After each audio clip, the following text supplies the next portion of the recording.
CM Nitish Kumar ने सीमांचल को साधने की कोशिश तेज कर दी है। सीमांचल के 4 जिलों में नीतीश कुमार ने जनसभा की और मुस्लिम वोटर्स के बीच संदेश पहुंचाया। सीमांचल में मुस्लिम वोटर्स की तादाद काफी ज्यादा है। यही वजह रही कि सीएम नीतीश कुमार ने किशनगंज से मुस्लिमों के लिए संदेश दिया।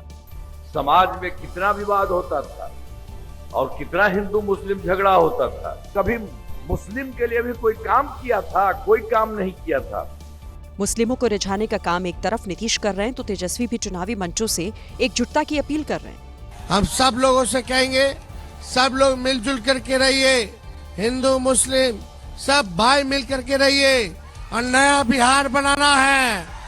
सीमांचल के अलावा भी बिहार की कई विधानसभा सीटें ऐसी हैं जहां मुस्लिम वोटर बड़ी संख्या में हैं, जिसको लेकर नेताओं की धड़कनें बढ़ी हुई हैं। तेजस्वी यादव ने दूसरे चरण की सीटों के लिए ताबड़तोड़ चुनाव प्रचार किया। हर विधानसभा सीट पर वो अपने वादों को दोहराते नजर आए और इस चुनाव को बदलाव का चुनाव बताया। जनसभा में उमड़ी भीड़ को देखकर तेजस्वी गदगद हैं।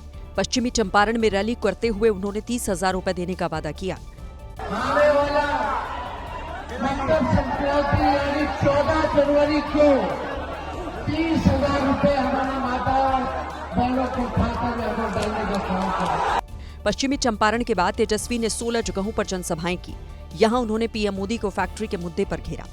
फैक्ट्री लगाएंगे गुजरात में, मिट्टी चाहिए बिहार में, ये होने वाला यही है। इस चुनाव में तेजस्वी अलग चुनावी लाइन पर बैटिंग कर रहे हैं। उनका जोर विरोधियों को घेरने से ज्यादा अपनी योजनाओं को बताने पर दिखाई दे रहा है।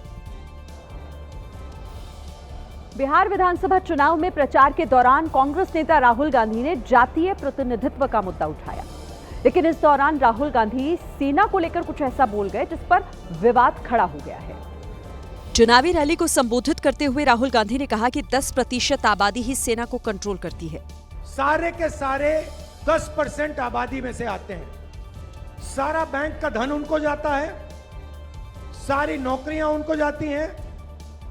आप जुडिशरी देखिए, वहां भी उनको सब मिलता है। सेना में उनका कंट्रोल है।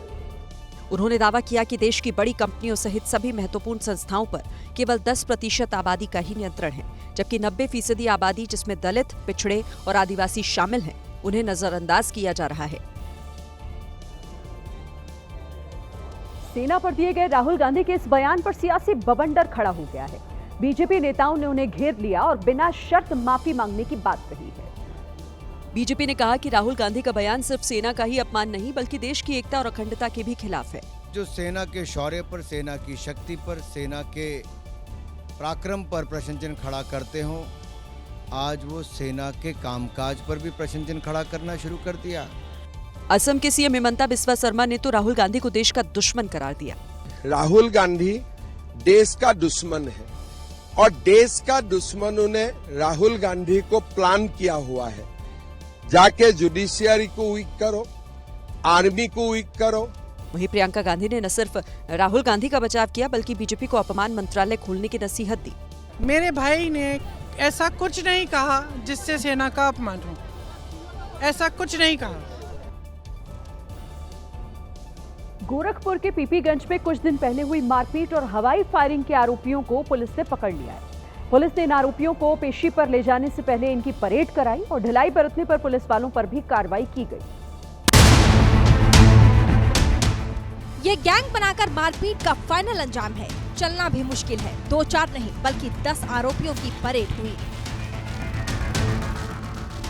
27 अक्टूबर को महाराजगंज में पनियारा और गोरखपुर के पीपीगंज के 2 गुटों में पुरानी रंजिश के चलते भयंकर मारपीट की खबर। दोनों गुटों ने व्हाट्सएप पर AK-47 और रेड गैंग के नाम से व्हाट्सएप ग्रुप बना रखे थे। दोनों तरफ से जानलेवा हमला हुआ। अब पुलिस के हत्थे चढ़े तो पुलिस ने औकात याद दिला दी, बता दिया कानून के आगे अपराध सीधा नहीं चल पाएगा।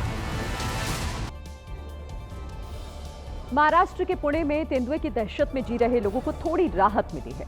वन विभाग ने खूंखार तेंदुए को मार गिराया, वहीं एक तेंदुआ पकड़ा गया। हालांकि ऑपरेशन में वन विभाग के पसीने छूट गए।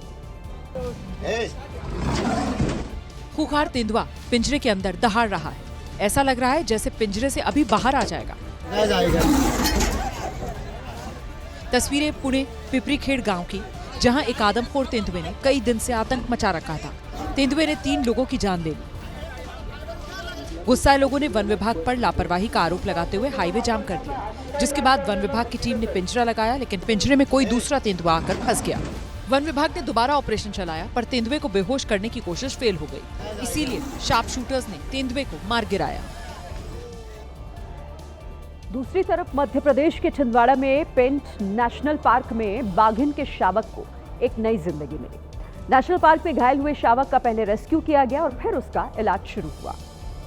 काम चुनौतीपूर्ण था क्योंकि बाघिन की मौजूदगी में शावक का रेस्क्यू हुआ। शावक को गंभीर चोट लगी थी। कुछ पर्यटकों ने उसे घायल अवस्था में देखा और नेशनल पार्क के अधिकारियों को इसकी जानकारी भी दी, जिसके बाद ऑपरेशन शुरू किया गया। शावक को पकड़ने के बाद उसे वन विहार भोपाल भेज दिया गया। मध्य प्रदेश के इंदौर में एक चोर मंदिर की दान पेटी का ताला तोड़कर पैसे चुरा कर ले गया। चोरी की ये वारदात मंदिर में लगे हुए सीसीटीवी में रिकॉर्ड हो गई। शातिर चोर ने पहले दान पेटी का ताला तोड़ा, फिर बाहर देखने गया कि कोई पूजा के लिए आ तो नहीं रहा। कुछ देर बाद चोर लौटा और दान पेटी से पैसे निकालकर वहां से भाग निकला। चोर को लगा उसने बड़ी सफाई से चोरी की, लेकिन उसकी काली करतूत सीसीटीवी कैमरे में रिकॉर्ड हो गई। मंदिर के पुजारी ने चोरी की खबर पुलिस को दी, जिसके बाद कुछ घंटे में ही पुलिस ने चोर को हिरासत में ले लिया।